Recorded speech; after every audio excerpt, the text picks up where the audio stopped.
Hi guys, Aslam Khan here to teach you today Cambridge O-Level Accounting Paper 1 Multiple Choice Question. This is 7707 paper code, May June 2020. So I'm going to teach you how to do this 35 MCQs in depth. If you have any questions, please do not forget to comment on the comment section on my under my video. Before we start, I just want to remind you I have put certain videos in Cambridge exams. You can refer it in my channel and the Cambridge playlist. You have all the videos which is relevant for exam. Just refer it. It will be much helpful.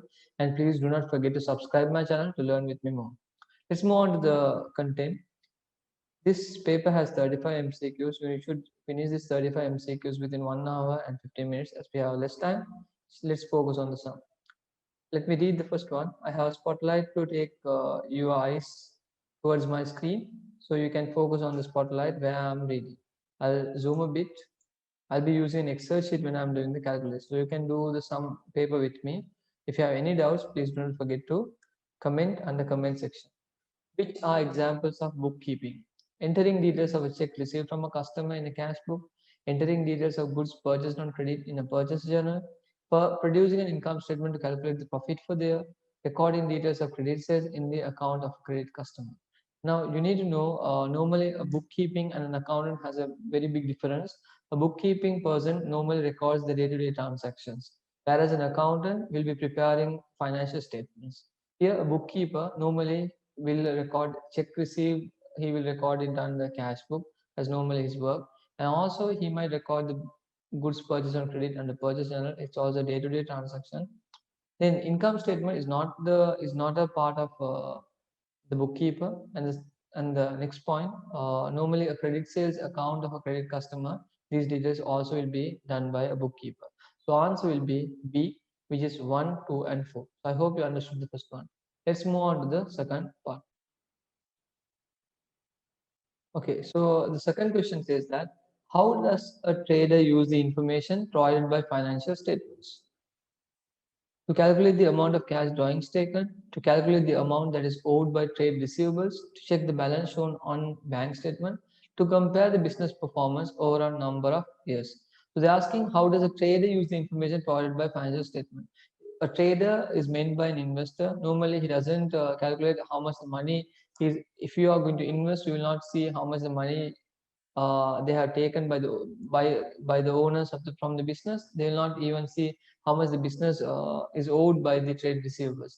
They are not worried about the bank statement. They need to actually know how much the business is performing over the recent years. So by for the second one, the answer will be D. It's very straightforward, where you can conclude when you are seeing the business performance with particular year, you'll be able to get a proper understanding. Do you want to invest on the business or not? Third question, they are saying a trader bought new fixtures. He paid half of the purchase price in cash and agreed to pay the balance in 2 months' time. How does this purchase affect the accounting equation? Now you need to understand this term very importantly when you read the question. You need to be very specific on which area they are pointing out. Now, if you see here, a trader bought new fixtures, so he has bought something. He paid half of the purchase price, so you are paying your money is going out in cash and agreed to pay the balance in 2 months' time. Now he is liable, so you need to pay in future. Now, what happens to the asset? Normally, when cash goes out, asset will decrease and agreed to pay the balance on 2 months' time, which means your liability will increase because you have balance to pay in future. Normally, when you are paying cash, okay, you are bringing an uncurrent asset to the business, but you are paying cash. But when you paid cash, you are paying lower. I mean, for example, I'll write here. If you are buying, now I'm going to say take the same example. A trader bought new fixtures. He paid half the purchase price. So let me take the purchase price as 1,000, and he has paid half means 500, right? 500 cash. Now 1,000 worth of fixtures you have purchased. You have spent 500 cash. Now you have another 500 to pay in future. We say that's liability. You need to pay in future, which means your cash. When I see the net transaction, these fixtures and cash both are asset, right? This is also asset. This is also an asset. Now, what happens here? Actually, when I compare my fixtures and cash, my cash is lower than the fixtures which has come, which means my asset is increasing because 1,000 minus 500, still 500 is an increment, which means asset has increased. When I compare my liability, okay, it has nothing to do with the setting off, so liability is also increased. So the answer will be there's nothing to do with the equity. There's no transaction related to equity. Equity means capital. So capital is not related here. You not take capital. So the answer will be D, which is assets increase and liability increase. I hope you understood the third one. Let's move on to the next part. I'll take one step spotlight, guys. Yeah. So fourth adjustment, on April, Nina received a check from Zafar. Okay, you need to know who is giving the check to whom. It's very important in every exams. They might say for whom they are giving the check. So Nina received a check from Zafar. Please underline when you're doing the sum with me. A credit customer. On 12th April, the check was returned unpaid by the bank, which means now Nina received a check from Zafar. Zafar, who has given a check to Nina, doesn't have money in his account. So the money which has deposited is now getting dishonored by the bank. So Zafar's value of check is not, correct. It is inaccurate. So what happened? It is a dishonored. Now, when Zafar's money value is dishonored, what would happen to this transaction? You need to know one thing. If a credit customer pays you, the basic double entry is, what is the basic double entry? Debtors account credit, bank account debit. That's the basic double entry. The same thing if there's a dishonored check. Okay, now as I said, Zafar account credit and bank account debit, right? That's how the basic double entry. But here, if there's a dishonored check, the same thing will be done in opposite. I mean, in the opposite manner. So in direct manner. So if you are going in the second opposite way, the answer should be Zafar account debit and bank account credit. Normally, a credit customer means an asset. So when he is paying the money, Zafar's account value will go down. So asset decrease, it's a credit. So Zafar's account credit. And when bank receives money, it's a debit. That's how the bank would have recorded. But unfortunately, when the bank finds out there's no money, bank will credit the account and they will again add the amount to Zafar's account on the debit side. So moving on to the next adjustment, let's move on to adjustment number 5 now. We have another question. You need to be very careful on these certain questions. Okay, I hope you can see me. Anne is a trader. On 1st April, Cindy's account in Anne's ledger showed a credit balance of 520. Now, Anne is a trader. So you should not confuse which side you should take is what you need to understand. On 1st April, Cindy's account in Anne's ledger showed a credit balance of 520. Cindy's account in Anne's ledger. So in Anne's ledger, Cindy account is showing a balance of 520, it seems. So how do I consider him as a credit customer or a credit supplier? Very easy. He is a creditor or debtor. If he has a credit balance, who is having credit balance? Cindy is having credit balance on Anne's ledger. So Cindy is a credit supplier to Anne. So if I'm going to take my Excel, I might represent in this way. So I'm moving on to my Excel. You might see here. Yeah, something I scribbled down. Yeah, also. Okay, give me a second, guys. Okay, now here I have, you need to understand, actually the account of sum. They're saying Cindy had a balance in Anne's ledger of 520. So I'm gonna prepare account.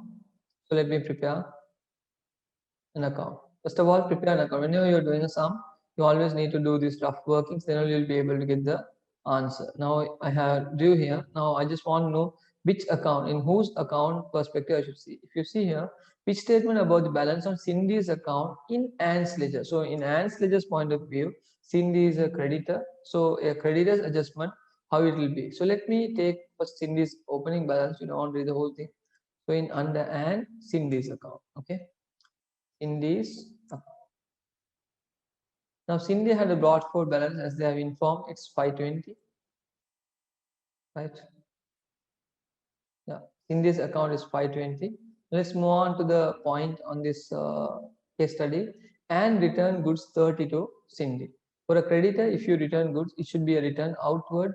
Return outward should be shown on the debit side because return outward account credit, Cindy's account debit. So I'll write here return outward. Okay, I'll take a bit. So return outward, how much is return outward? They have returned 30. So Cindy has returned, Anne has returned to Cindy 30.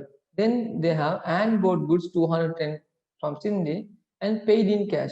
Now, this is not related to a credit transaction. This is a cash transaction. So cash transaction will not come under Cindy's account. The reason, Cindy is a credit supplier. Credit supply will only, or under credit supplier's account, only credit transaction should be taken into consideration.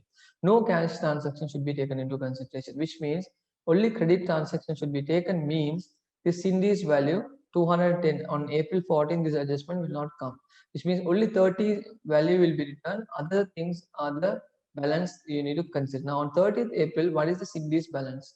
Let me let me finalize. Now you need to know how to balance off a ledger when you're doing a basic double entry.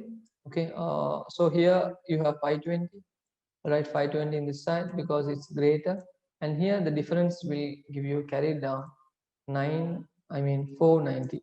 Now you need to understand this 490 is the money Anne should give to Cindy, because this is under Anne's book, Cindy's account. Okay, so Anne owes Cindy 490. Let me check the answer. Do we have any answers which says that Anne owes Cindy 490? So it's absolutely the answer which you can go. So question number 5, answer is A. Let's move on to the next part. Goods bought on credit by Tumelo from Tebogo are returned before they are paid for. Tumelo keeps a full double entry system. Where will Tumelo record the return of goods? Now what happened? Goods bought on credit by Tumelo from Tebogo are returned before they are paid for. So Tumelo bought the goods on credit from Tebogo, but before it is getting recorded, Tumelo is returning the goods. Normally, where do you record this type of double entry system? Where will Tumil record the return of goods? Cash book and sales ledger, general ledger only, general ledger and purchase ledger only. Now, he didn't purchase the product before he is paying the money, he has returned the goods. So you can't take it under purchase ledger. So if you have taken it under purchase ledger, answer C and D is wrong.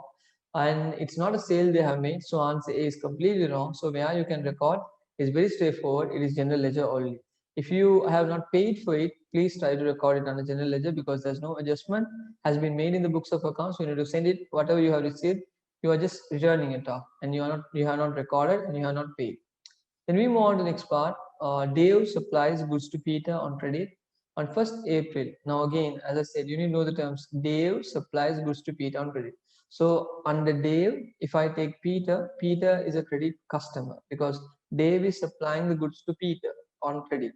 But on 1st April, Peter owed Dave 440. As I said, under Dave's account, Peter is a credit customer. Okay, because Dave is selling the goods to Peter. In Peter's side, okay, if I see from Peter's point of view, Dave is a credit supplier. So you should not get confused with the term. Okay. So here they are saying Dave supplies goods to Peter on credit. So Dave is a credit customer. Peter is a credit customer because they have provided goods. Now on April, Peter owed Dave 450. Dave sent or received the following documents in April. As I know with the confirmed knowledge, now I know it's a credit customer, so I'm going to move on to the next adjustment. I'm going to prepare an account. Okay, prepare a double entry as we are doing the double entry. Do it perfectly. Prepare ledger account or double entry. Here I have write now Peter's account, because I want to know what happened from the Dave side. Now they're asking the question. You need to know whose account you should prepare. What was the closing balance on statement of account on 30th April? Dave sent or received. So normally from the Dave's point of view, Peter is the guy who needs to give money. So a credit customer's bought forward owed balance will be shown on the debit side because it's a current asset, 440. Easy. So let's move on to the next adjustment.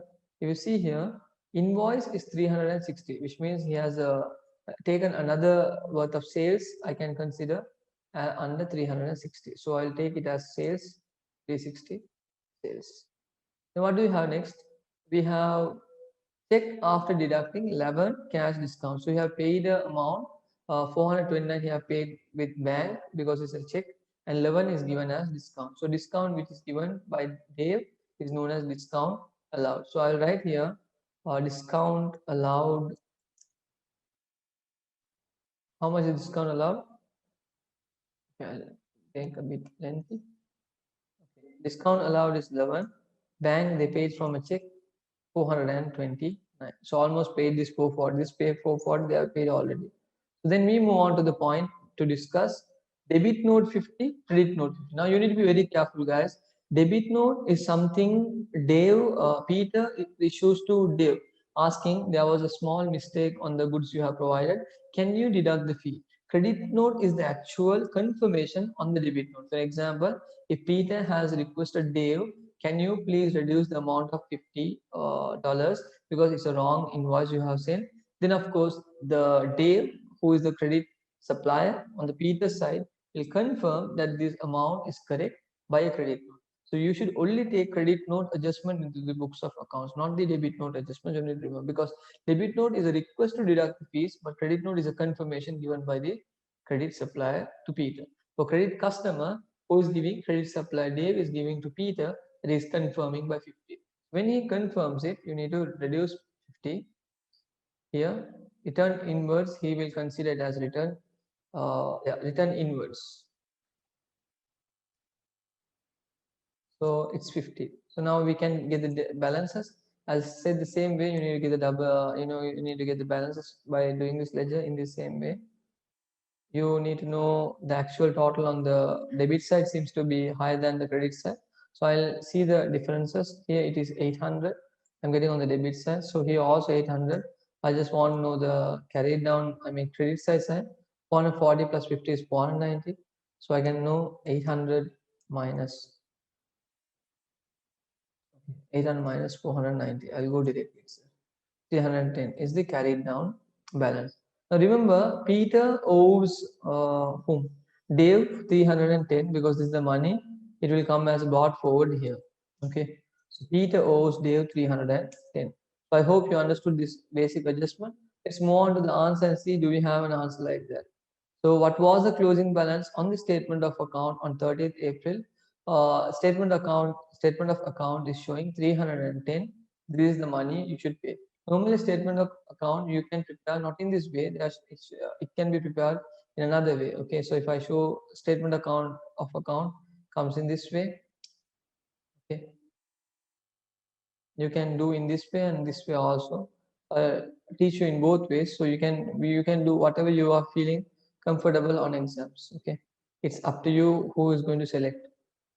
Now if I say here you have how much brought forward, balance of how much, 440, and you have invoice how much, 400 and yeah, invoice 360. So 360 plus 440 will give you how much, 800. Then you have discount allowed and payment, right? Discount allowed. How much was discount allowed? Minus, I'll take it as minus 11. And I will take bank as minus 420. Actually, this is minus 440. So from 800, if I deduct minus 440, my balance will become 360. Here itself I can show normally 800 minus 11 will give me 789. 789 minus this value minus me, I can add it as 429. Sorry, I had made a mistake. It should be a deduction. It's 360. And here return inwards, it should be return inwards, it should be 50. So return inwards is the confirmation. So I can deduct it as 50 here. If I put 360, yeah, minus 50, this value, I'll get 310. So if you see here, statement of account balance should be shown in this way when it comes to Peter's value. So this I am giving you a knowledge how a statement of account looks like. But either way, either from this way or this way, whichever method you are going to use, the answer is going to be the same. So this is the final value we got here. Let's move on to the next part of the sum adjustment, question number 8. So I hope you understood until now. A business sold goods with a list price of 50 each. The terms of trade were trade discount for more than 20 items bought, 10%, cash discount if the customer pays within 30 days, 4%. How much was received? I'll take my spotlight, guys. How much was received in full settlement from a customer who bought 25 items and paid after 35 days? Easy. So now you need to understand, I can calculate here, so I don't want to go to Excel. It's a very straightforward one. A business sold goods with a list price of 50. So you know how much they're selling. I'm going to use a text box. I hope you can see my text box. They're selling for 50. Okay, $50. $50 each. Now, how many trade discount for more than 20 items bought? How many percentage discount they're giving? 10% discount. How much was received in full settlement of a customer who bought 25 items? 20 items more means you will get 10% discount into 25. So 50 into 25 will give you, let me calculate with my phone, guys. I'm a bit comfortable with my phone. I don't have my calculator in my hand. So 50 into 25 will give me 1200. Now in that you get a 10% discount. So I can directly take 10 over 100, which is 125. So this is my discounted price. From 1250, my list price, I'm going to deduct my discount. What is my actual price I have paid? 1125. Now the question, I just stop from this. Now I got 10% discount. Cash discount, if customer pays within 30 days, 4%. Now, if you see here, how much was received in full settlement from a customer who bought 25 items and paid after 35 days. Now, if you have paid within 30 days, you get 4%. If you don't pay, if you pay more than 30 days, you don't get any discount because within 30 days. And it is outside 30 days because 35 days is exceeding 30 days, which means you will not get a cash discount, which means the final value is going to be 1125. Eighth answer is going to be C. Very straightforward. We got it soon. Let's move on to the ninth part. Paul rents premises from John and pays the rent by credit transfer. Again, know the terms clearly. Paul rents premises. So Paul is paying for John. Okay. How would John record this? And pays the rent by credit transfer. So normally John is getting the money from bank. Credit transfer is done only by bank. So if Paul is paying the money to John, okay, so John is receiving the money. How would John record this? John will receive the money to his bank, and it's an income he's receiving. He's getting a rent income. So bank account debit, rent receivable account credit. That's very easy double entry. Income account is credit normally. When you receive the money, it is considered as a debit. Moving on to the next point. Okay, so this is a big sum. So I'm gonna zoom out a bit because you need to see the sum and me, right? So both. About leveling both of these things. I'm going to make me small, not small, somewhat okay. So now I'm going to explain you. Sita discovers the 1,000 received from sale of fixtures had been entered in sales account. Which journal entry corrected this error? So Sita discovered 1,000 received from sale of fixtures had been entered in sales account. So if you have sold from what to say sale of fixtures, you are recording it under sales account. How are you going to make this correct? So I'm going to explain you how this is going to.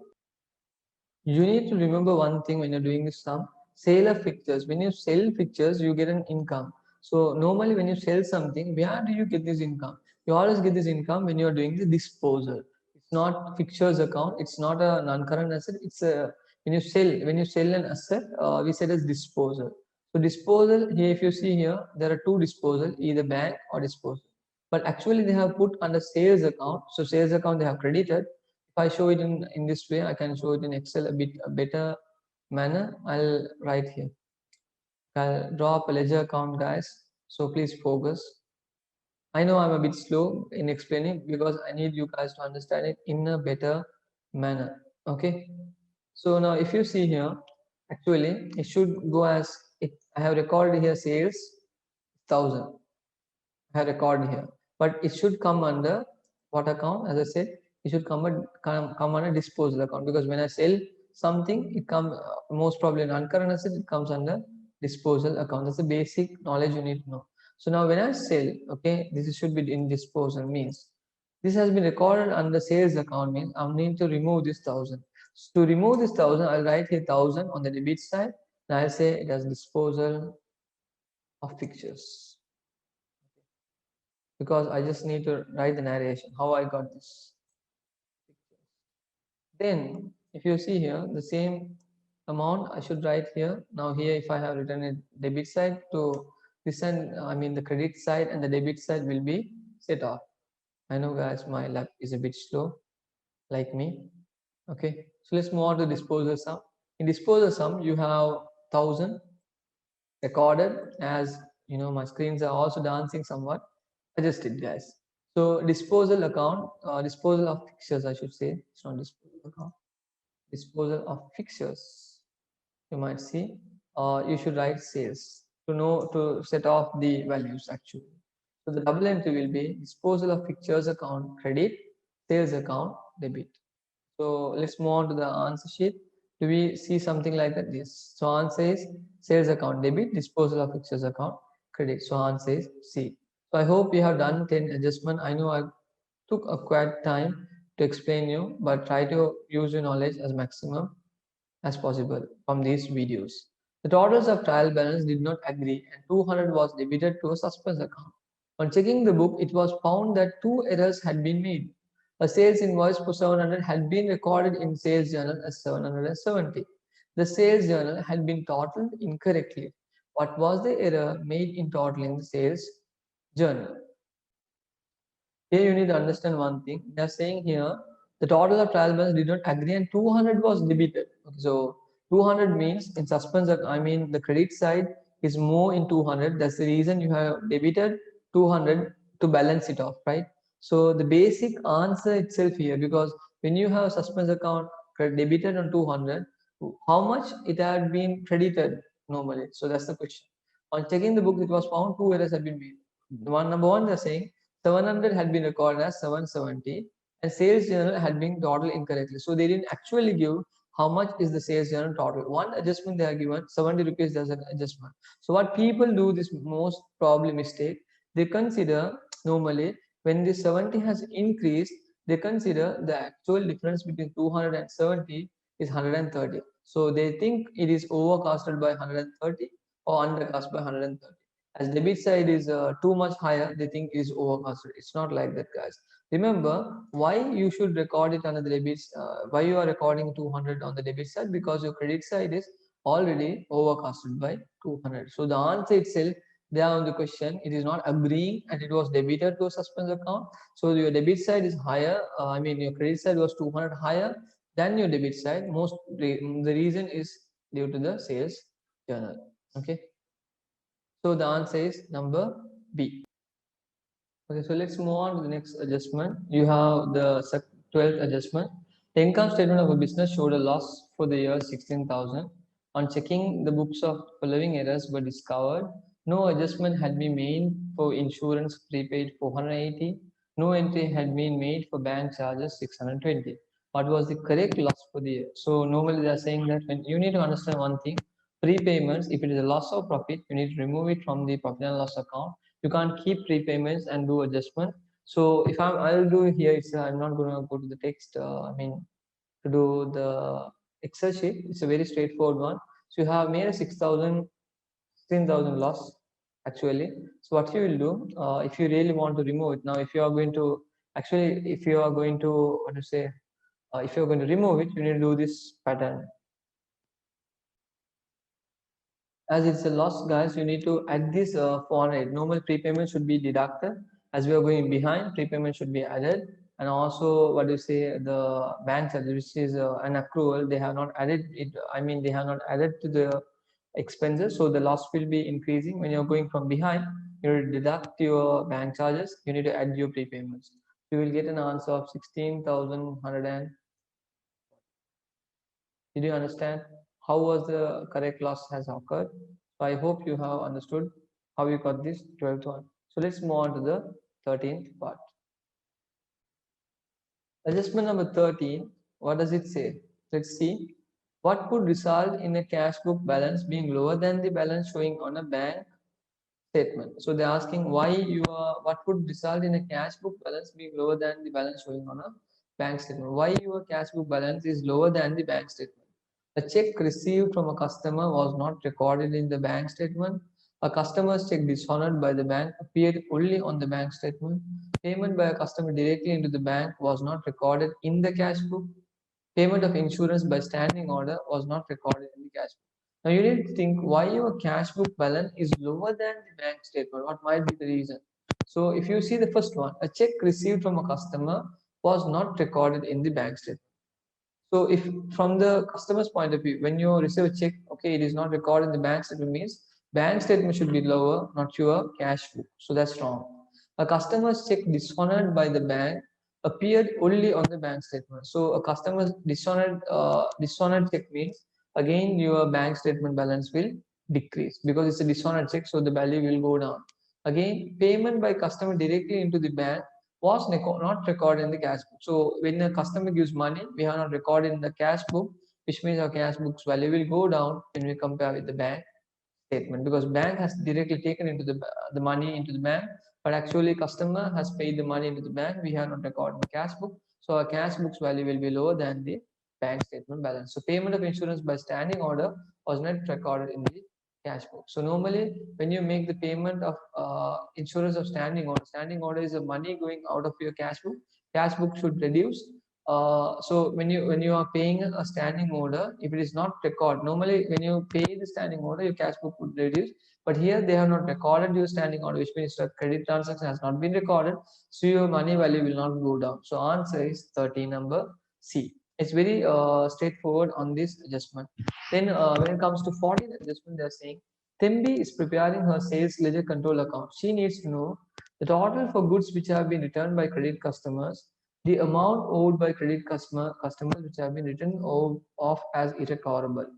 Where she can obtain this information. So when you are preparing a sales ledger control account, the total for goods which have been returned by credit customers, when someone is returning the goods to your business, you always need to go with sales return account or sales return journal. Now there's the problem.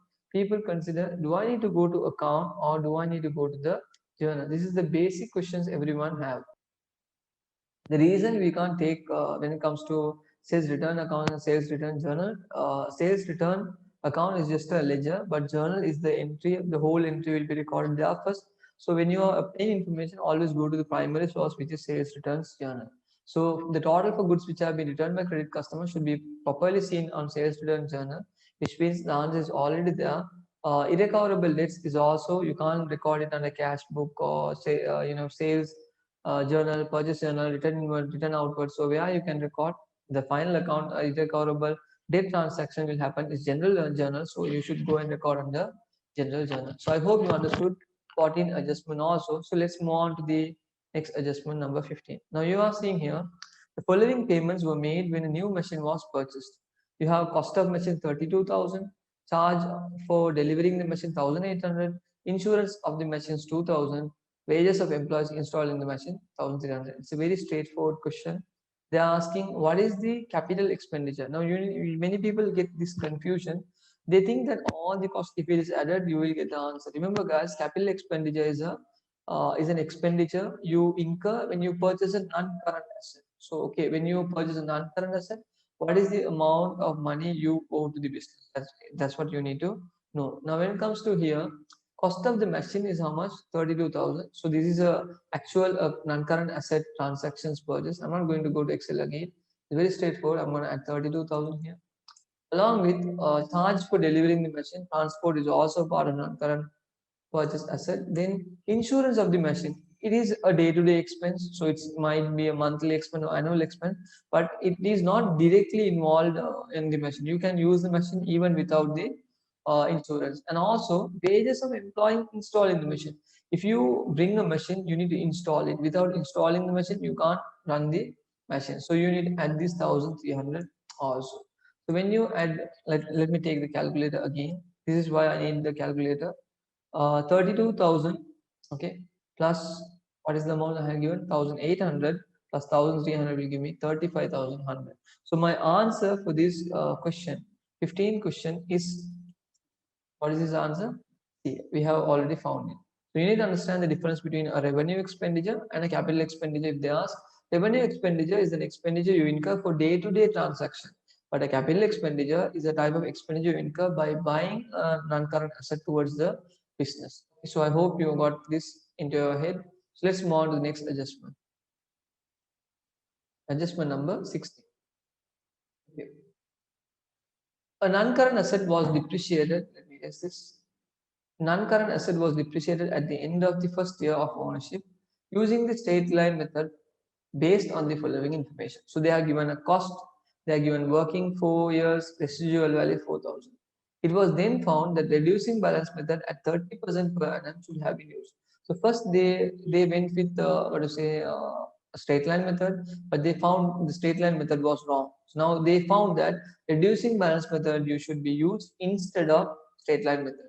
So if you are using reducing balance method instead of straight line method, how are you going to record is what I'm going to teach you now. So they're asking what was the effect on the profit for the year of correcting this error. So let's correct this error first of all. I'll do here itself without going to the Excel sheet. Now I have cost. Now I'll see my straight line methods calculation. I have 20,000 of value. I will reduce my residual value, which is 4,000. So I'll get 16,000. In 16,000, I'm going to divide by number of years. This is how I find my straight line method. So for a year depreciation, it will become 4,000, right? If I go with reducing balance method RBM, I will take 20,000 directly and I will directly go with 30%. So 20,000 directly with 30% will give me 6,000. Now actually what has happened, it was then found that the reducing balance method at 30% per annum should have been used. What was the effect on the profit for the year of correcting this error? If you correct the error, okay, normally earlier you have deducted 4,000, but now you are if you correct the error, you are going to deduct 6,000. Actually difference between this 4,000 and 6,000 you might see. I'll take the spotlight. You might see the 4,000 and 6,000 will give you a difference of 2,000. This 2,000 is the amount of money which should be deducted on the profit. So your profit will decrease by 2,000 if they go with reducing balance method, because earlier you deducted 4,000. Now when you're going with reducing balance method, you will reduce it by 2,000. I hope you understood the 16 adjustment. Then let's move on. Okay, let me read this question, guys. It is Elsevier purchased a motor vehicle costing 8,000 on 1st January 2018. It is depreciated at 40% on reducing balance basis, which journal entry records the depreciation for the year ended 31st December 2019. So you need to understand that this motor vehicle has been purchased on January 2018, but they are trying to get the depreciation on 2019. What many students do is they used to calculate for 2018 the reducing balance method and they find the answer. Let me explain you how to get this answer. It's very easy. You need to take 2018's value you have purchased in 2018. 8,000 was your amount, so you will multiply into 40 over 100. 40 over 100 will give you a value of, let me say you, I hope you guys have a calculator now. By now you would have calculated it. 40 divided by 100 will give you a value of 3,200. So this is the depreciation in 2018. But when it comes to 2019, you need to know how to calculate this. 2019 depreciation, how do I know? I have my 8,000, my cost. I will deduct my accumulated depreciation, which is this 3,200, and I will be getting 5,000, 4,800 into 40 over 100. So if I move a bit here, so if I have calculated, okay, so 4,800 into 40 over 100 will give me a value of, if I'm not mistaken, 1,920. Let me calculate and see. 4,800 into 40 over 100, 1,920. So this is the actual depreciation for that particular year. So now the question is, which journal entry records the depreciation for the year ended 31st December 2019? So I have found 2019 actual value. So it should be you charge the depreciation. Where do you charge the depreciation? You never charge the depreciation on the motor vehicle account. So answer number C and D is completely wrong. And you got the answer 1920. So you know that it goes to income statement and it goes to provision for depreciation, because as I said, C and D is completely wrong because you don't charge depreciation on motor vehicles. Then of course you will charge depreciation only under income statement, and this value of 3,200 is wrong, which means provision for depreciation account credit, income statement account debit. That's the double entry for adjustment number 70. So we will erase it and we'll move on to the next one. We have adjustment number 8. Where is this? Alice's financial years ends on 31st December. The balance on her books on 1st January 2020 include the following: commission receivable 250 debit, rent receivable 500 credit.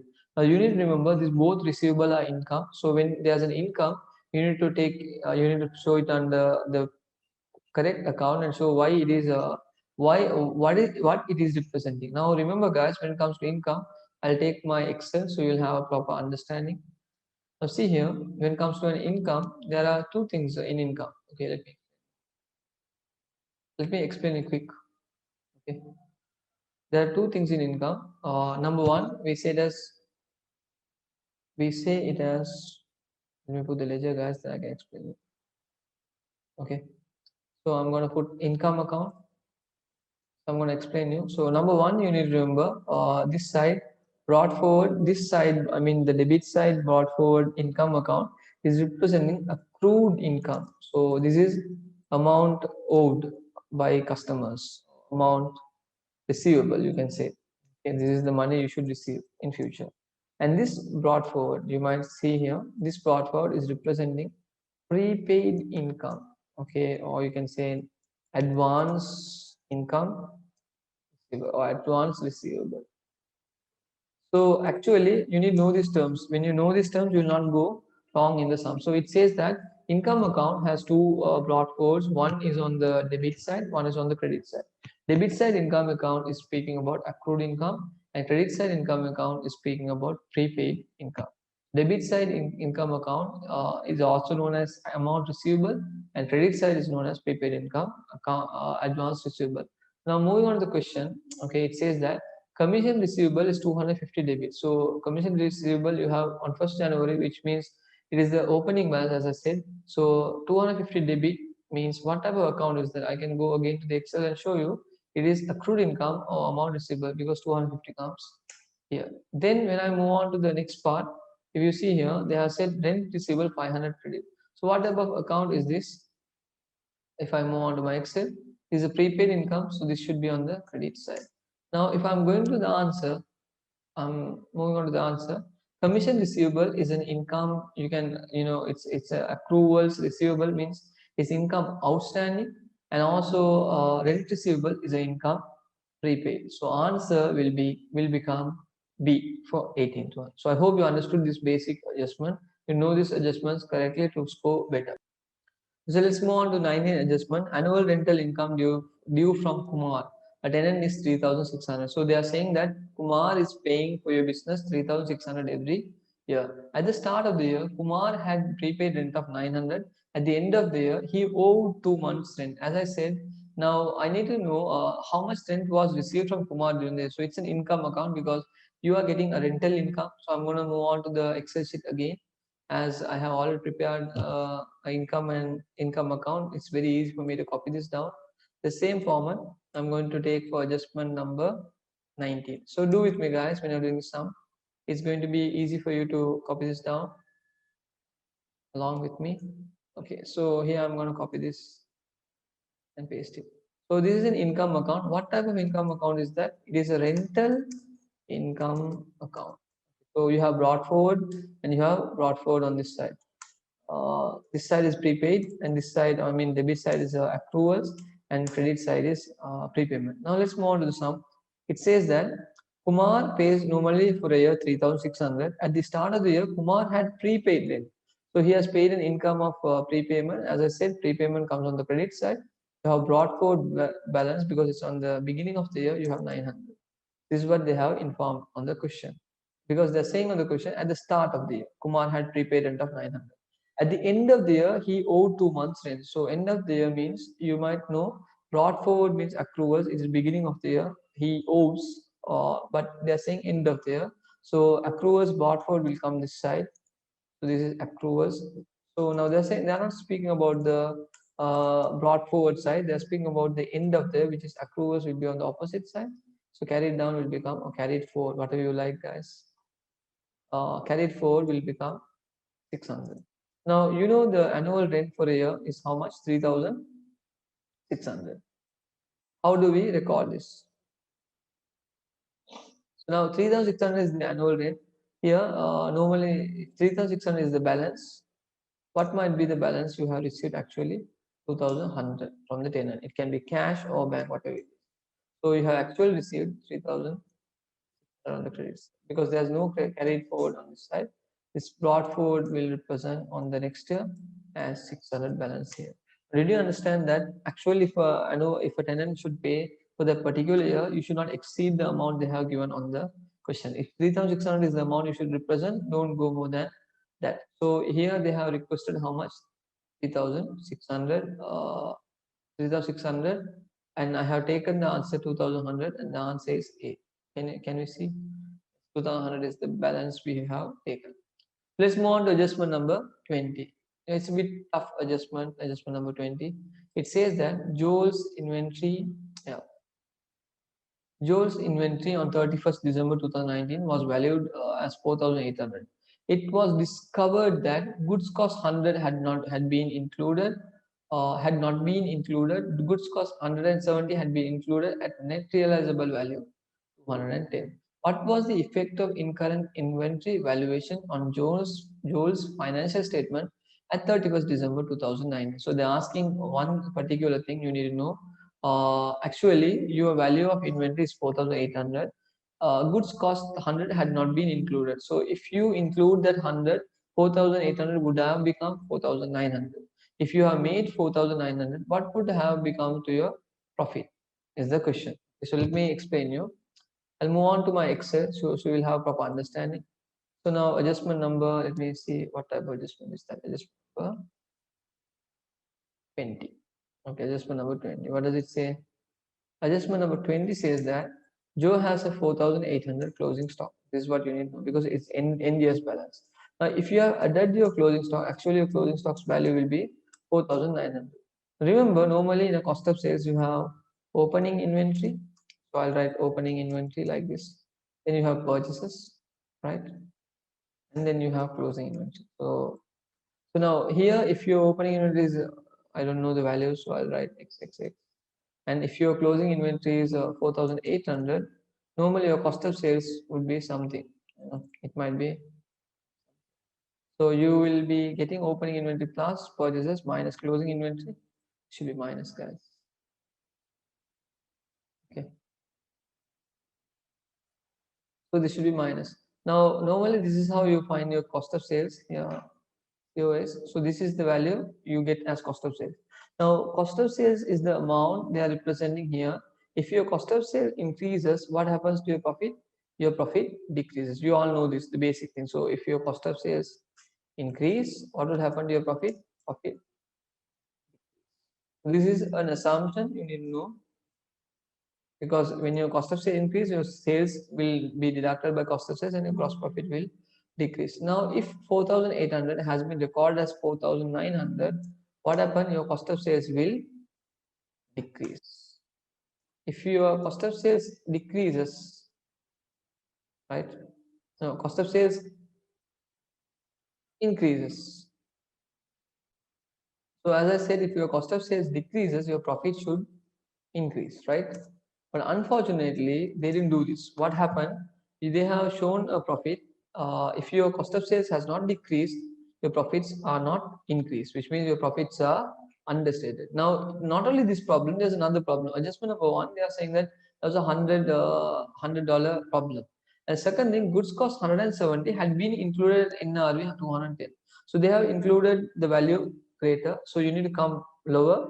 If you come lower, that 100 rupees will be deducted by 40 because now normally NRV should not be higher than the cost. That's the basic adjustment you need to know. So if NRV is higher than the cost, of course the assumption is wrong. So here the actual difference is 4,900, but they're saying it's not 4,900 because in this 100 they have estimated 40 higher. So you need to deduct this 40. So you'll get a value of 60. Actually, your cost of sales should be 4,860. If your cost of sales is 4,860, if it increases, what happens?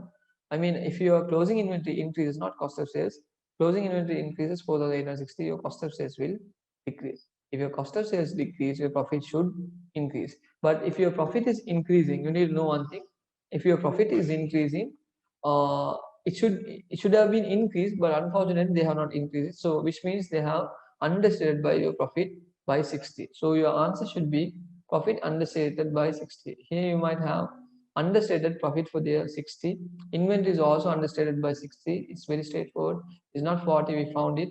And then we have equity because they have understated your profit 60, your value of profit in equity, because your profit net profit you will transfer into the capital, so that is also getting affected by this.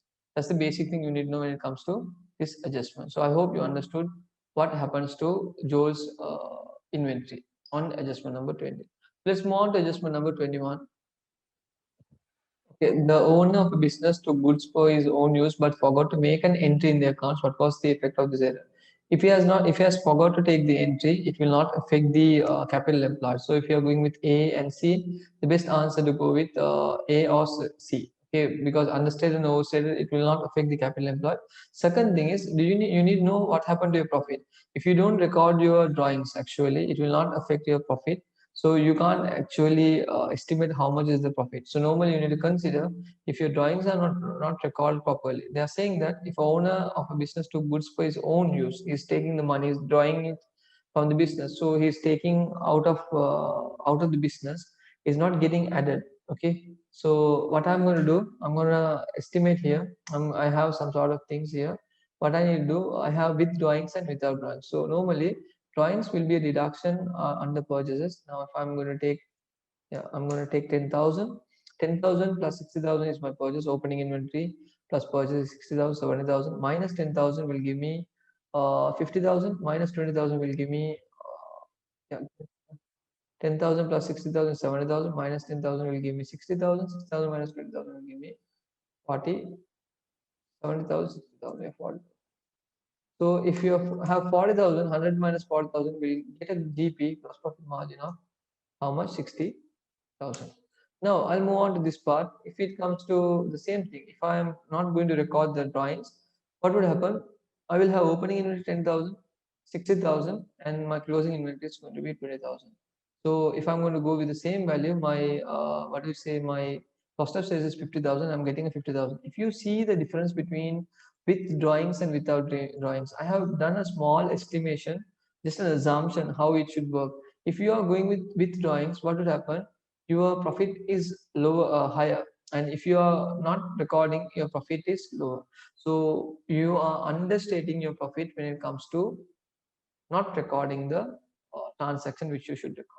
That's the basic thing you need to know when it comes to this sum. This is an assumption. You can do as an assumption with the knowledge. If you just start with the knowledge, just put rough figures and see. Once the deduction from purchases, so once you deduct, you get a value. Now 10 plus 60 is 70, minus 10 is 60. 60 minus 20 is 40. So actually your gross profit is higher when you are taking down the cost of sales with the revenue. But here your profit seems lower. So if you don't record, your profits are understated. So I hope you understood 21 MCQ. Let's move on to the next part. Ajit and Sunil formed a partnership. Let me take my spotlight. Ajit and Sunil formed a partnership on 1st January 2019, but did not prepare a partnership agreement. They provided the following information. Capital introduced 1st January 2019 is $40,000. Sunil is $20,000. During the year ended 31st December 2019, drawings is 5,000 and 3,500. Share of work is 50% and 50%. Now they are saying that they decided to draw up a partnership agreement for future years. Which item would be most beneficial to Rajit in 2020? It's very basic, guys. It's a partnership. They did not prepare, you might see here, they did not prepare a partnership agreement, right? I'll take, they did not prepare a partnership agreement, but they're saying that what is Rajit is mostly concerned about. If I consider Rajit in drawings, he will not be worried. He is not concerned about drawings. He is concerned about the amount of return for the investment he has made. In these adjustments, you might see profit is almost same, so he will not get a big income. Drawings, if they go with interest on drawings, he will lose a lot of income. So what he is so concerned, he has introduced money more than Sunil. So if he is going with interest on capital, he will earn an income higher than Sunil. So it's better to go with interest on capital for Ajit. Interest on drawings, it will reduce his level of money which he has. Limit on annual drawings will also limit himself. Partnership salaries are based probably both are equal, so both will be getting the same income. Then of course Rajit is not much interested on this particular area. Moving on to the 23rd. Okay, it's a very straightforward question. So in 22nd, the answer is A. 23rd, Harry and Jane are in partnership. The following information relates to Harry for the financial year. Opening credit balance on Harry's account has been 28,200. What was the closing balance on his current account? So I'm going to put Harry's account adjustment number 23 here to make it easy for you guys. And I'm going to open Harry's account. Now you guys know a current account has debit side and credit side. So I'm going to put this guys. Okay, so I'll record this side as credit side. Okay, so this is credit side, guys. This is debit side. So I'm going to open up current account only for Harry. So I'm going to record under Harry because there's a Jane they have not asked, only Harry. So let me take it as details column. Normally it should be details, Jane and Harry. That's how it should be prepared. Jane, Harry, details. Okay, so I have done the current account. You guys can see this is how a current account should look like, guys. So if it is in this manner, it's more than enough. You can put, you can fill this with the format, but you know, I feel it's very comfortable for me doing in this way because it's in Excel. You can just notice how I have divided it. So details, let me start with the basic details on the sum. On 23rd adjustment, you might see here. Yeah. On 23rd adjustment, I think I have missed the sum. Okay, now you might see here details. You have Harry, details Jane and Harry. So actually, I have shown you the sum. They have 28,200. Harry current account is 28,200. So I will record it under Harry's credit side 28,200 because they have given it as credit side on the sum. If you see that they have already informed the opening credit balance. So it's a credit balance on Harry's current account. Normal current account starts with credit balances. Sometimes it will start with debit balances. They are said salary. Salary is a income for them. So income should be presented on the credit side. I'll write here salary. This is brought forward. This salary. Harry. How much salary he is getting? 8,000. Then what do we have? What do we have to show the next? We have the next part drawings 2,800. So he's taking some money out of the business when the money has invested. So I'll write here drawings 2,800. Then on the debit side, then we move on to the next part of the sum. It says share of profit. He got an income. Again, I will add it on the credit side because it's an income. Share of profit, easy, 4,000. I hope this is the amount they have given.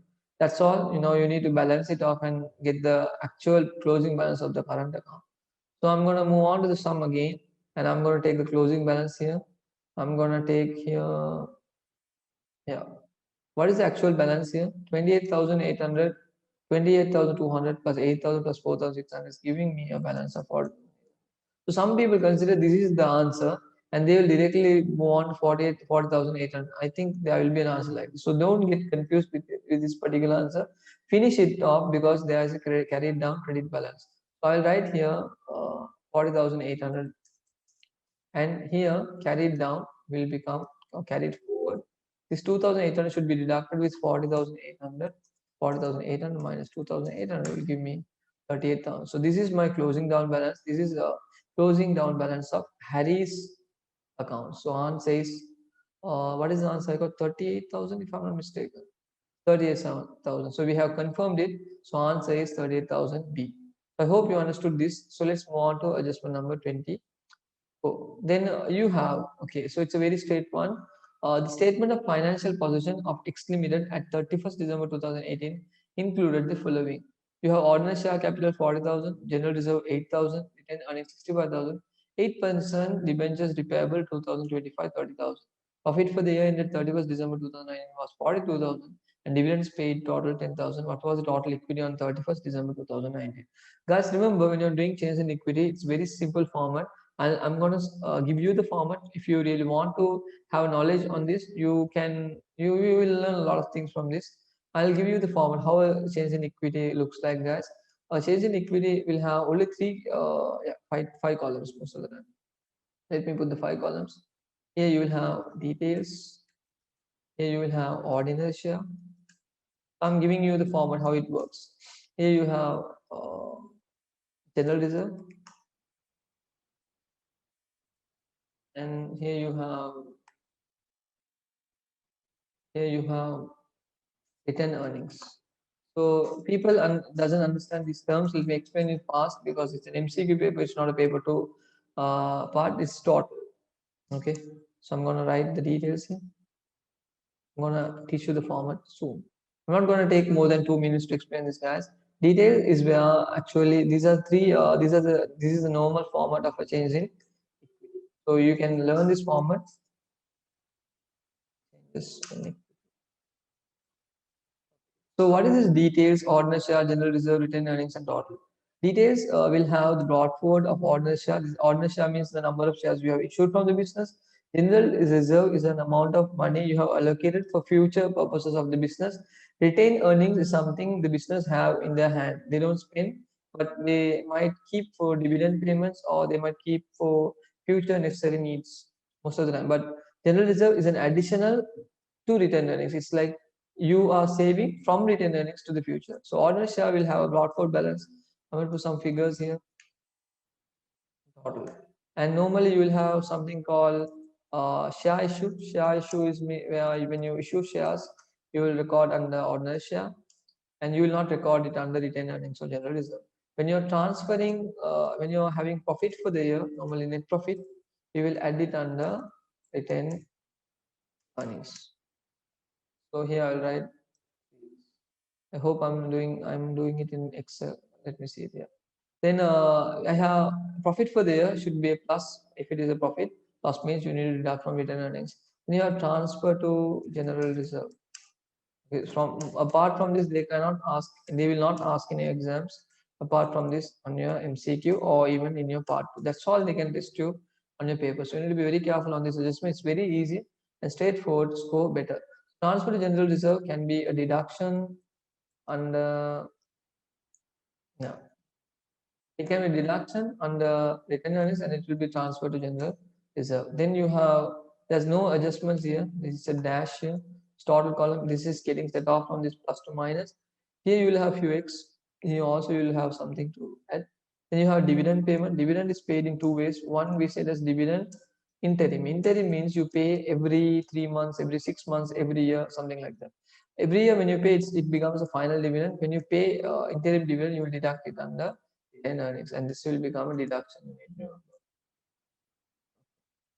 Then again, you pay dividend. We say as final dividend, and that should be shown here again under deduction and a total column. So this is the basic format of change in equity. If you get this total column correct, then of course sum is correct. I mean, they will ask these are the areas they will ask in your exam paper. Now, I mean, I'm doing, you will understand what is the total ordinary share capital, what is total general reserve of the sum, uh, and what is the total retained earnings, and what is the total equity. So if they ask what is total equity, remember guys, ordinary share plus general reserve plus retained earnings, all three together only will give you total equity. So I can write here total equity. So it's based on the question you can understand what are they are asking. So moving on to the question, the statement of financial position of X Limited at 31st December 2018 include the following. Ordinary share capital is 40,000, general reserve is 8,000, retained earnings is 65,000. Remember, in my format, I never took debentures because debentures are non-current liability. So you'll never take debentures into the changes on equity sum. You should show it under financial position, non-current liability, debentures. Profit for the year ended 31st December was 42,000 and dividends paid total 10,000. So I'm going to take these values. I just want to find my equity. I can put it fast. Now you all know the format. Brought forward ordinary shares was 40,000 according to the sum. Let me move one by one with you. General reserve was 8,000. So I'm going to record 8,000 here. General reserve. Yes, I'm done. Then I have retained earnings. I'll see how much I have retained earnings. Retained earnings I have 65,000. Right? 65,000 I'll write here. So all my total equity on my full balance is 113,000. Then do I have a share issue? What I'm going to say. I had a dividend profit for the year and a dividend payment. I'm going to deduct it easily. I'm going to remove which is not there. Share issue is not there. So I'm going to remove this one. Okay. Make for myself comfortable. Profit for the year was 42,000 as they showed on the sum. So you can take the 42,000 this side. And they pay the dividend. They didn't transfer to general reserve. They paid a dividend. It was not interim, they never said interim, so you should consider it as final dividend. They paid 10,000 minus 10,000, so we'll take him. And finally, this value. Here you will get 40,000 and the ordinary share. Ordinary share is 40,000. General reserve 8,000. Return earnings. Return earnings, you have a difference because you got 42,000 added and you got minus 10,000. You got 97,000. And here you will not get anything. Here also nothing. So in total, this value is 145,000. A deduction 10,000. This column, the last column. So when you have 113,000 plus 42,000 minus 10,000, this side, I mean the vertical side should be equal to the horizontal side. In this way, if I see is 145,000. In this way, if I see should be 145,000. The total equity of the business should be 145,000. So the answer is B. There's an easy way to find this. You don't want to do this much of adjustments and waste your time. You know it's total equity, you know all these three are equal, so what you can do is you can do like this. Okay, one easy reality issue, don't waste putting formats. 40,000 plus 80,000 plus, I mean 8,000 plus 65,000 is the basic way of finding the equity. These are all equity. So they have said net profit, add it for return earnings and dividend 10,000, just deduct it from the amount. So you will get the actual value. Now, did you see that how fast it was to find the value? If you really know the format, getting the value is that easy. So don't waste your time putting this format. This should be only done when you're doing a 20 mark sum, not for a 1 mark sum on your exam. So moving on to the point we want to discuss, adjustment number 25. Let's discuss now. Which is a feature of debentures, a long-term liability of a company. Okay, let me see. I'll stop. I'll use my spotlight, guys. Which is a feature of a debentures, a long-term liability of a company, carry a fixed rate of dividend, carry voting rights, on liquidation are paid back after shareholders. You need to remember, a feature of a debenture, it doesn't give a rate of dividend normally, it pays interest. It doesn't give voting right, it is voting right is only given for ordinary shareholders. On liquidation are paid back after shareholders. You don't get paid after shareholders, you paid before the shareholders. So it's a long-term liability, as I already said on the above adjustment. Answer is A. Let's move on to the next question. Which cost is a part of prime cost for a manufacturing business? Guys, remember, prime cost means it's the, you can also say there are three types of cost under prime cost: direct raw material, and direct other expense. I mean, direct raw material, direct labor, and direct other expense. So let me write it under text. There's a text column. I'm gonna use prime cost is comprising of three things. Prime cost has three things. So you need to know these formulas when you're learning with me, guys. Then when you're doing the next paper, you will be able to get a proper understanding. So direct raw material and direct labor. Okay. And what do you say? Direct other expense. Okay. Now, as per the question, you might see what I have given the answer is not here. Reason, you need to understand what should come under these things also. Direct other expense, you will have royalty payments most of the time. Direct labor, like what is it, wages, factory wages, something they will say. Factory wages means the people who are working, not in factory wages, machine or working on machine labor, laborers who are working on machine, something like that they will say, related to the machine when they are onto production, or they can say production wages, something like that, because that's related to production, that's it becomes primary cost. Now prime cost in direct raw material, there's a small division you need to know if you really want to find this answer. Direct raw material will have opening raw material, these are things it will be divided in your paper, plus purchase of raw material,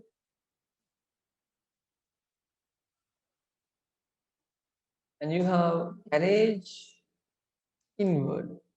Okay, plus carriage inward is a type of transport expense the business incurs on bringing the product towards the business place. That's what we say carriage inward. Carriage outward means taking the product from the business place towards the customer. Carriage inward means bringing the product from the point of, you have brought from the harbor somewhere to the business place. When you're bringing it to the business place, it becomes a direct cost. So if it is a direct cost, it should be taken under direct raw material. If it is taken under direct raw material, It's a part of prime cost. I hope you understood this. And last one is it's a deduction of clothing. This subpart. So I have given you a clear explanation about how a prime cost works. Carriage inwards, is a part of prime cost of a manufacturing business. So I hope you got a clear idea on this. We'll move on to the next part. A manufacturing business provides the following information. Let's check what they have provided. Prime cost is 236,000. Factory overhead is 42,000. Opening working progress is 8,000. And 6,000 is the closing working progress. How do you do this? It's very easy, guys. I'll do it in my Excel sheet so it will have a proper understanding for you. Normally, when you have a prime cost, when you are doing manufacturing account, you should learn these basics. Prime cost, how much is the prime cost? They are given the sum. It's 236,000. So add your prime cost. You don't deduct anything with the 136,000. Then what do you have? Adjustment number 27. Factory overheads is 42,000. So I will take factory overheads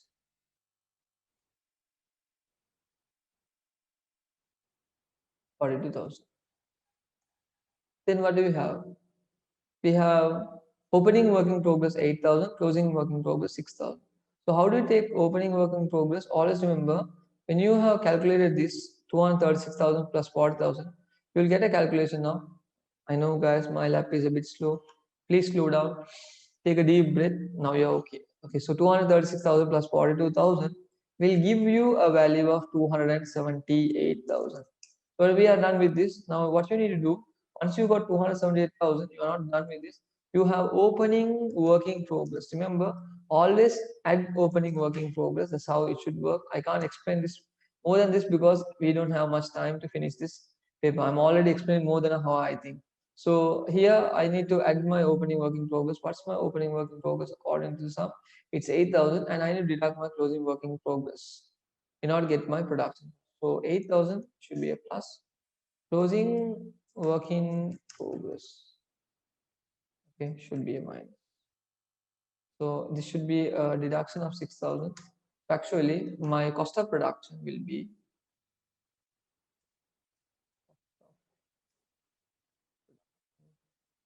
278,000 plus 8,000 is 286,000 plus minus 6,000 will give me 280,000. So if I have an answer of 280,000, I have done the sum so perfectly. Yes, I do. I have answer on D. So let's move on to adjustment number 28. A trader provided the following information. Now it's very easy. They're given trade receivable at start of the year, trade receivables at the end of the year, cash received from trade receivables, irrecoverable debts means another term we use, bad debts, and discount allowed 185. What was the amount of credit sales? Very straightforward they are given, guys. You need to prepare a control account. What control account? It's a trade receivables control account or debtors control account. So I'll put the format in my Excel sheet. Again, adjustment number 28. I'm gonna put the format. Put a ledger account, guys.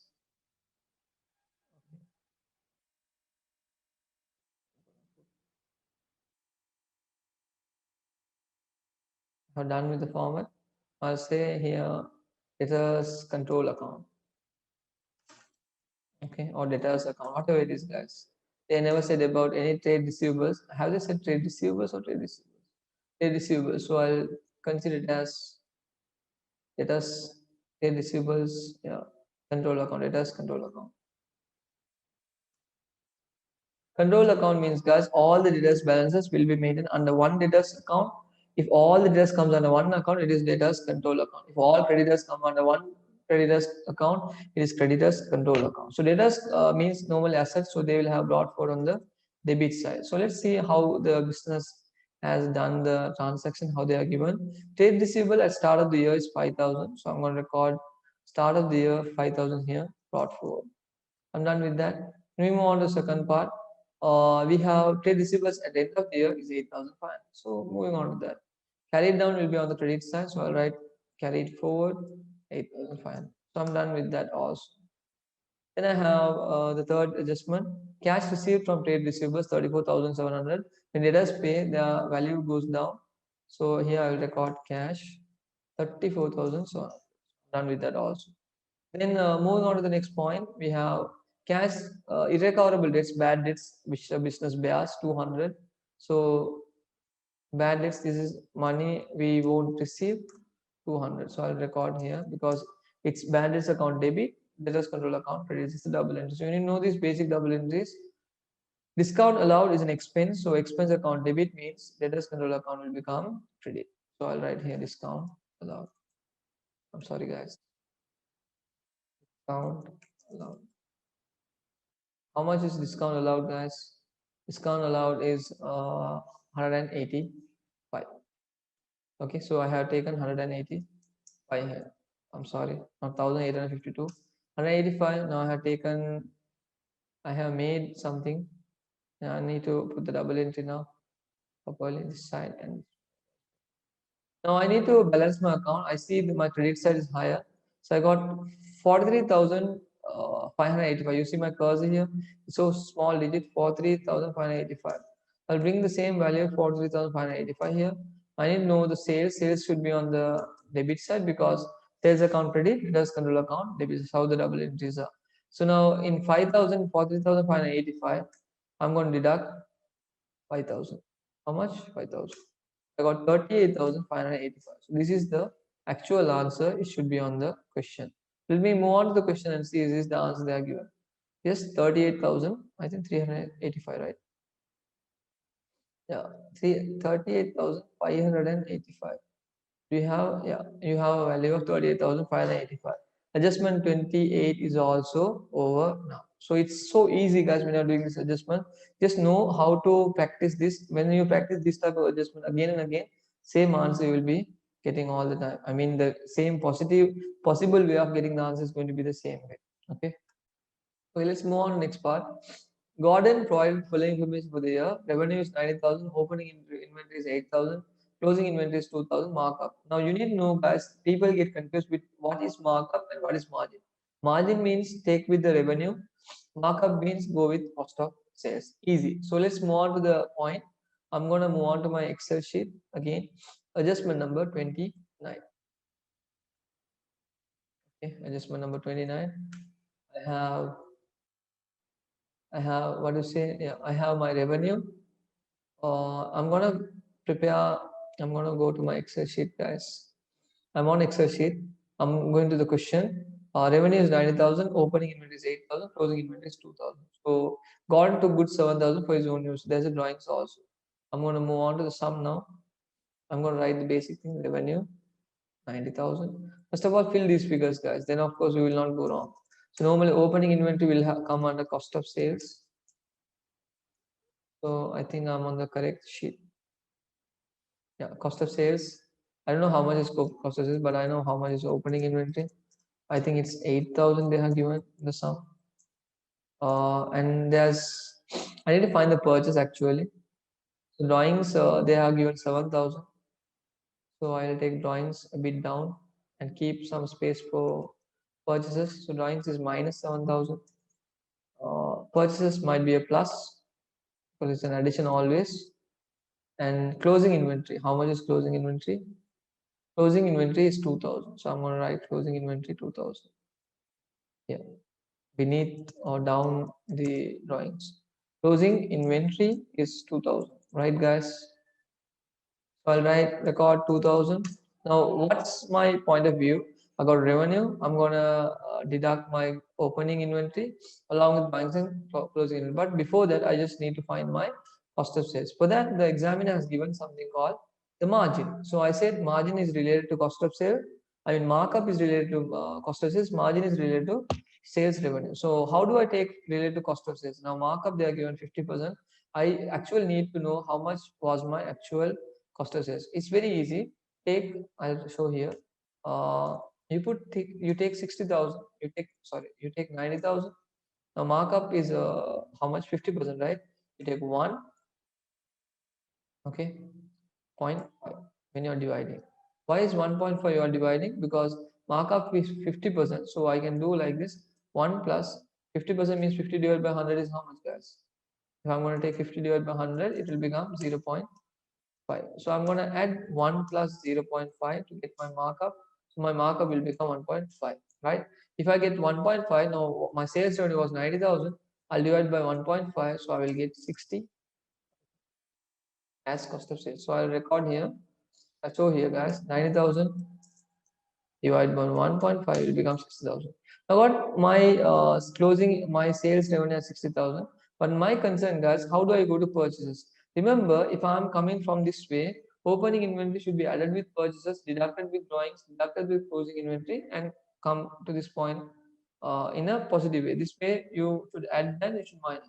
If I'm going backwards to find the purchase, I should add the closing inventory, add the drawings, then minus the opening inventory. So if I'm going to put here equal 60,000 is the value of cost of sales. I'm going to add closing inventory. I'm going to add drawings. And I'm going to minus, what do you say, opening inventory. What's my value? 61,000 is my purchase. Attempt it, guys. You will not go wrong anywhere. So 61,000 is the value. Do I have 61,000 in my answer sheet? Let me see. Yes. So answer is D. We found it, guys. Okay, of course, we have done it together. In MCQ 30, Sabelo's liquid acid test ratio was higher on 1st January 2019 than it was on 31st December 2019. So normally they are saying on 1st January it was so good, but now it's so bad. That's what they are saying. Acid test ratio means you need to know the formula. Before I speak on acid test ratio, it is current assets. Okay, what is acid test ratio? Divide minus inventory divide by current. This is the formula, guys.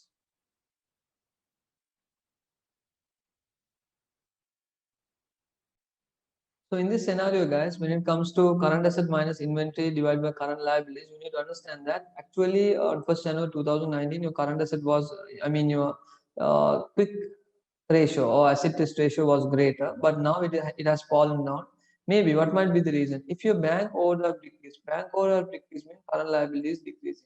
Your current liability is decreasing, what would happen to your quick ratio? It will increase. So it's wrong. Inventory decrease. If your inventory decrease, what would happen? If your inventory is already removed, so it's not a part of the assumption, a part of the ratio, so it's again wrong. Other payables decrease. If you again other payables is a part of liability, if liability decrease, your current ratio should improve.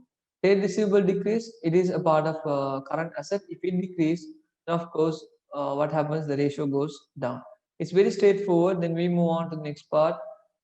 To know the ratios, there's a ratio chapter I have done on the video. Please revise it. It will be helpful for you. Those videos links is updated below. Then we'll move on to the next part. The following ratios have been calculated for a trader. Profit margin 15% year one. Year two, profit margin has increased from 15% to 20%, which is a good thing. But return on capital employed has been decreased from 9 to 6%. What might be the reason? What explains these changes? Drawings have increased by more than profit for the year. No, of course, profit won't increase. Gross profit has increased, but profit for the year has decreased. No, profit has increased. Profit for the year has increased and capital has been introduced.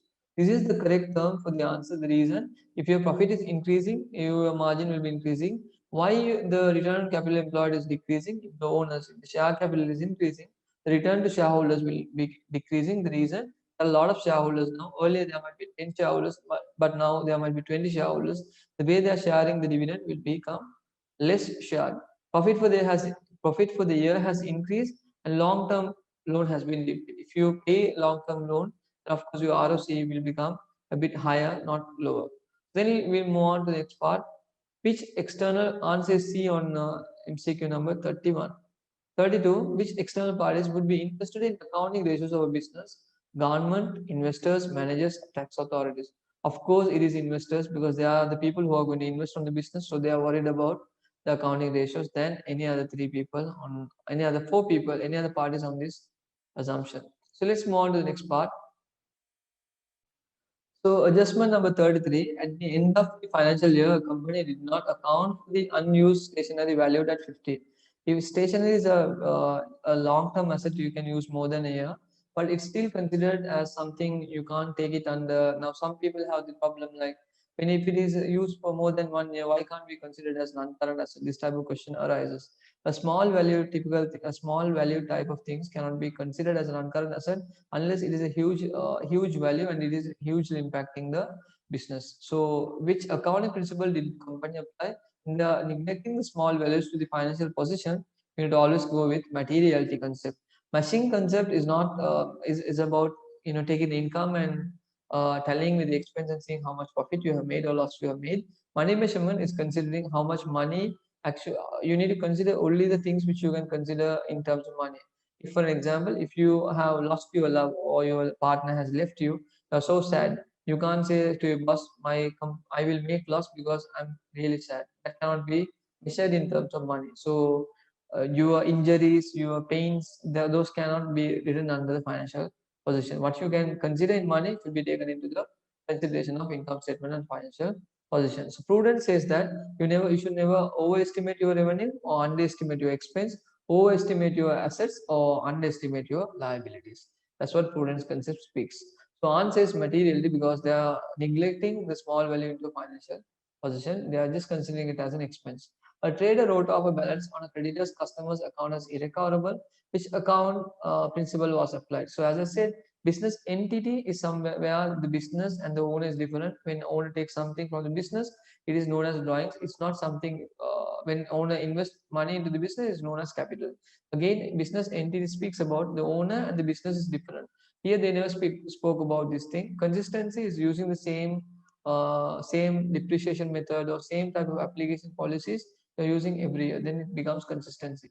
As I explained on the above, money measurement, only money terms, whatever you can value in money should be taken into the consideration. Prudence speaks about whatever overestimation of revenue should not happen, underestimation of expense should not happen, overestimation of assets should not happen, underestimation of liability should not happen. Here, considering irrecoverable, customer is getting bad debt, is not considering underestimating of expense. So it's a part of prudence. So 34D is the answer. The last question for today: a limited company applied the accounting objective of comparability in preparing its financial statement. What is the effect on this interested parties? So what they are saying? What is the effect on this on the interested party? So how do we comparability the term comparability? How do you give the definition? They can be sure that information in financial statement is up to date. So reliability might be the answer. They can identify similarities with the financial statement of other business. If you can compare and get the answer, then of course it is comparability, similarities. They can understand financial statement easily, so it's easiness. They can use the financial statement in decision making. Maybe reliability, relevance, something like that. So you need to understand, guys. We have done almost every question. In 35th, answer is B. In 34, answer is D, and 33 answer is B. So I have given you, I think the time is 5:09 a.m. I started this question at 1 o'clock. It took a lot of time for me to analyze and give you a correct answer and proper explanation. It's a lot of efforts I'm putting for you guys. I don't know who are going to watch these videos, but whoever watching this somewhere on earth, please try to share it to your friends. They might learn it. People who are unable to pay fees, they can learn commerce with Mac free. So remember that in mind. If you have any videos to put in future, you need any type of accounts, any type of economics, any type of business studies videos you want to request me, you can request me under the comment section.